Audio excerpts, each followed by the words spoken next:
Now to an in-depth look into America's changing electoral map, which has seen swaths of working-class voters turn to the Republican Party each time Donald Trump has been on the ballot, including in areas with sizable Black and Hispanic populations. Or so argues Shane Goldmacher, national political correspondent for The New York Times, whose latest report explores these changes in voting behavior.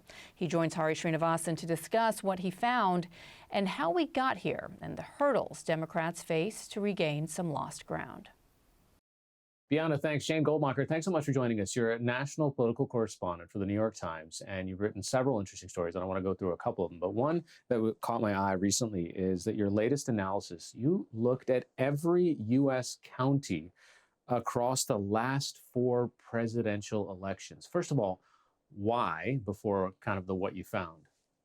Yeah, I think the goal here was to answer the question, not just what happened in 2024 and why did Donald Trump win, but whether this was a one-off, whether Trump's victory was the result of, a set of circumstances that happened just last year. Was it inflation? Was it that Joe Biden was too old? Was it the Democrats switched candidates? Is it something that Kamala Harris did wrong?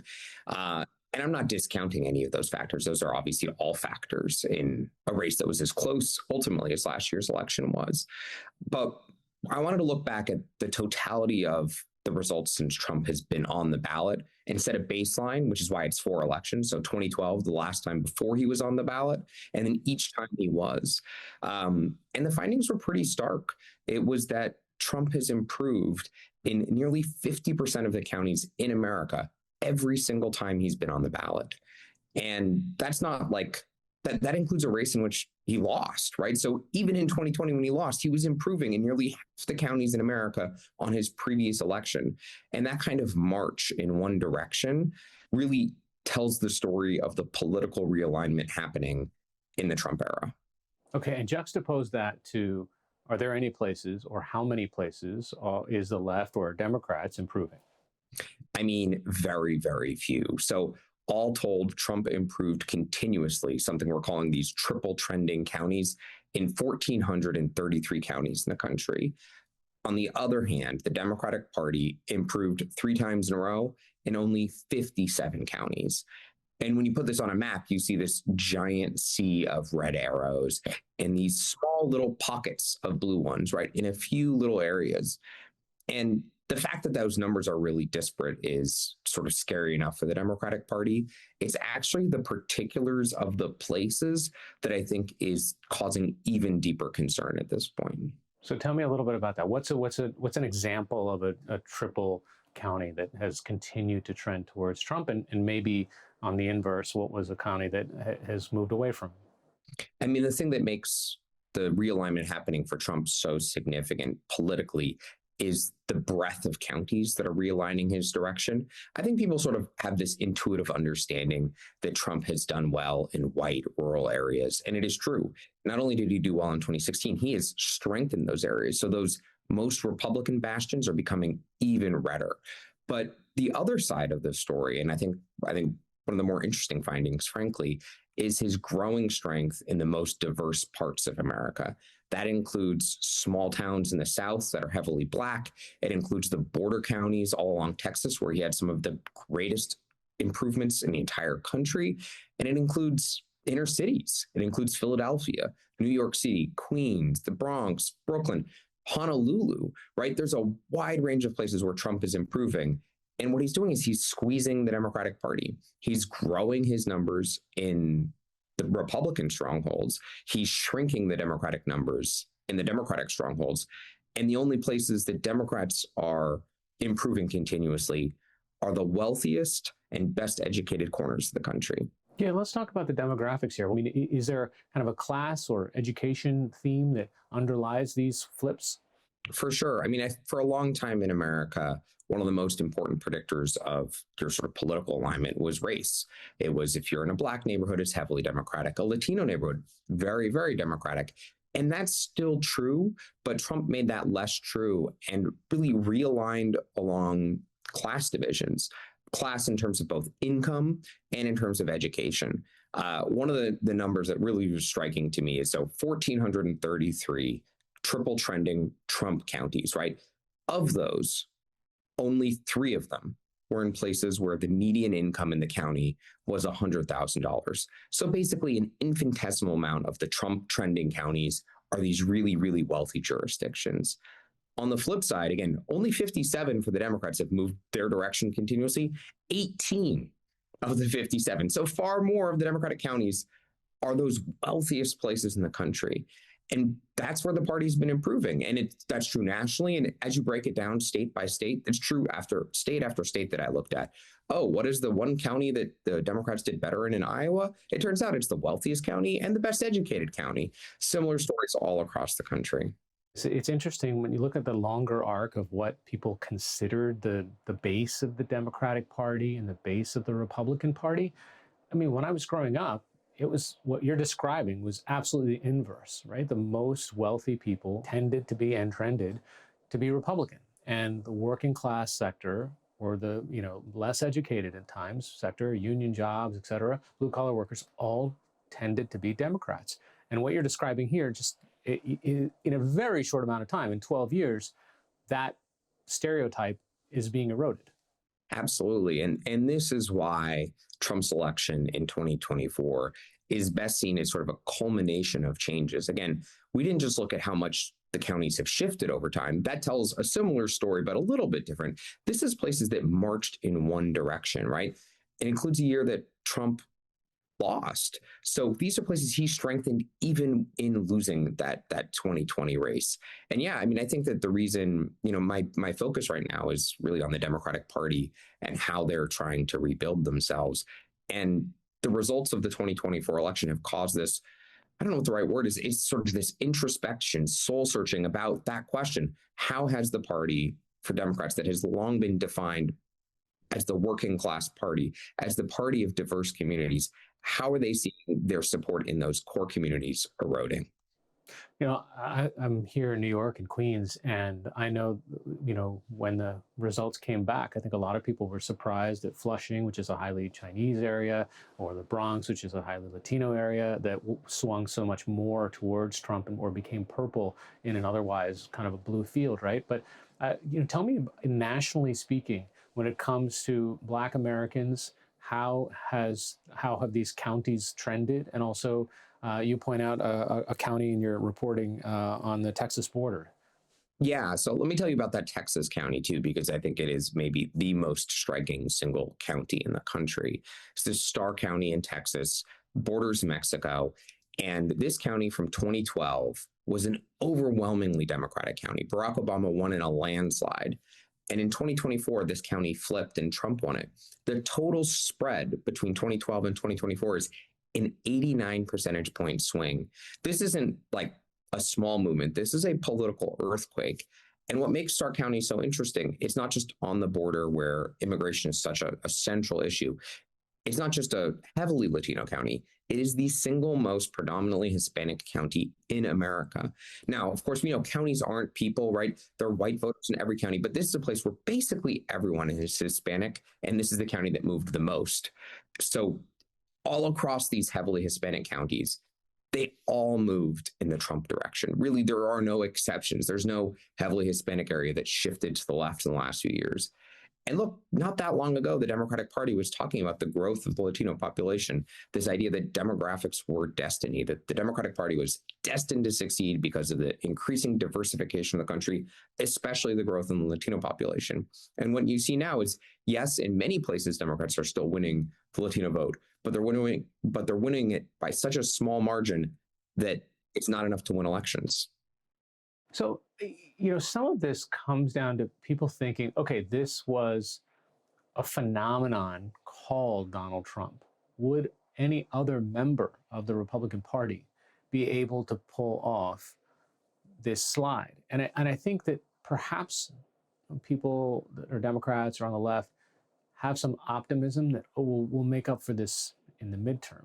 But you're looking at a much longer arc and a much bigger trend line than something that flips every 2 years.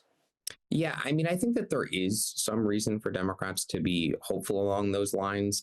Donald Trump is such a singular figure. His reputation is different than the Republican Party, even as the Republican Party has been sort of remade in his image. he sort of stands alone. We've seen past elections when he's not been on the ballot. Other Republicans haven't built the same coalition that he has, right? The 2018 midterms, it moved in the Democratic direction. The 2022 midterms, Democrats outperformed expectations, and they're feeling confident heading into the next year's midterms.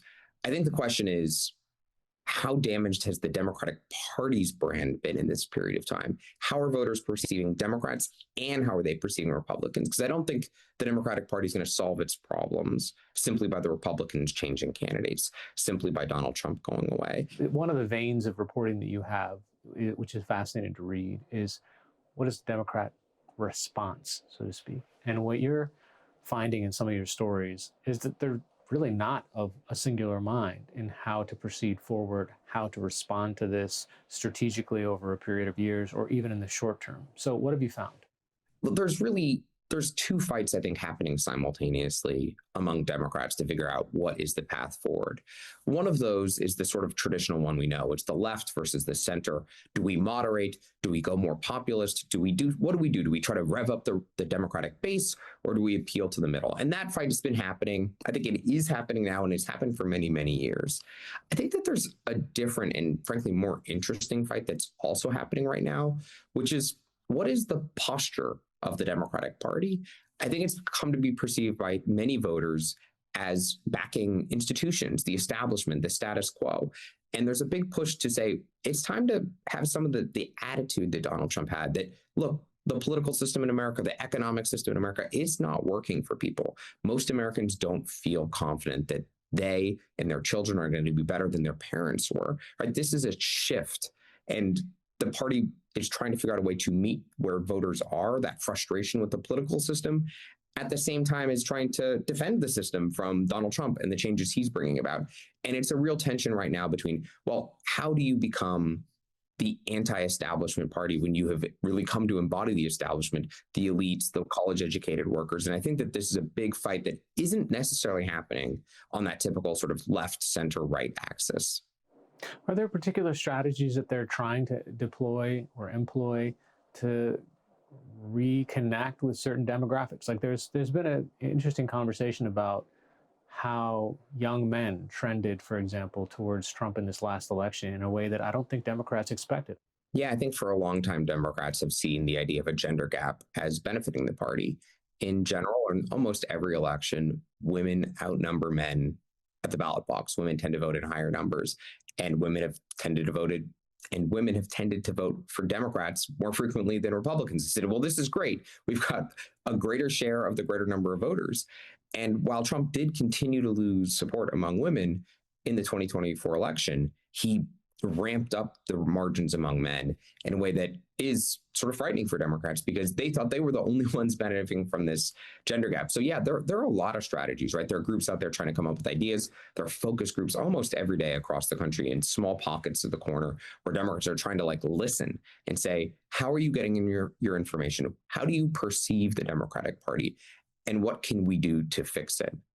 And so is there anybody that has got a voice in the Democratic Party now that resonates among maybe their peers, the donor class, young people? Because on the one hand, you have, AOC and Bernie filling arenas around the country on their speaking tours. And then on the other hand, I don't know what the specific sort of people that the moderates are pushing are, but what are the examples of candidates that might be not just a counterweight to Donald Trump and the Republican Party, but also to this emerging force on the left?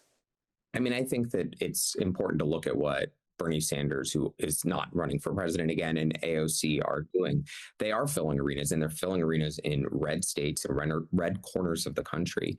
And they're showing an energy, not just for the left ideologically, but for that fighting anti-establishment part of the party. But there are certainly, I think, a number of governors that are already out there sort of testing the waters, national figures. Andy Beshear is the governor of Kentucky, Democrat, who's won in one of the reddest states in the country. He's been traveling the country. Gretchen Whitmer won in a swing state. She also has been sort of burnishing her national profile. There's a number of people sort of beginning to position themselves. I think what's so early in the presidential cycle to pick particular candidates. Right now, I think the fight is over who can define the party heading into the midterms. And can Democrats come up with something that is more than just being against Donald Trump? Because look, the advantage for Democrats is in the midterm elections, guess who turns out? It's the better educated voters. It's the wealthier voters on average. And so that gives the party a chance to do even better, pick up the House more likely than not. But the concern from a lot of people I've talked to is, well, what if we do that and don't make fundamental changes? Don't make big changes to the party, how people perceive Democrats. And then you wake up in 2028 and all of a sudden, guess what? You didn't make those changes, and Republicans have continued to make gains in those less frequent working class voters that delivered them the White House this last time. You pointed out, for example, that we might have a false sense of security in the Democratic Party based on the midterms and who comes out.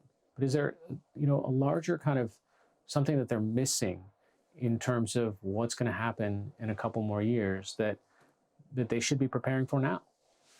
I mean, I think that the smart thinkers in the Democratic Party are deeply concerned about this trend line, not just for 2028, but to get a little wonky with this for a second, but beyond, right? The census redraws the congressional lines every 10 years. And the population growth, it's been in red states. So the path that was available for Kamala Harris to win the White House in 2024, in all likelihood, that won't exist in 2032 if you can't make inroads in those growing diverse states, places like Florida and Texas. This is where the Democratic Party needs to be competitive. And guess what those states have? A lot of working class voters, a lot of Latino voters. The voters that the party is losing ground with is the places they most need to gain ground. That was Shane Goldmacher, the national political correspondent for The New York Times.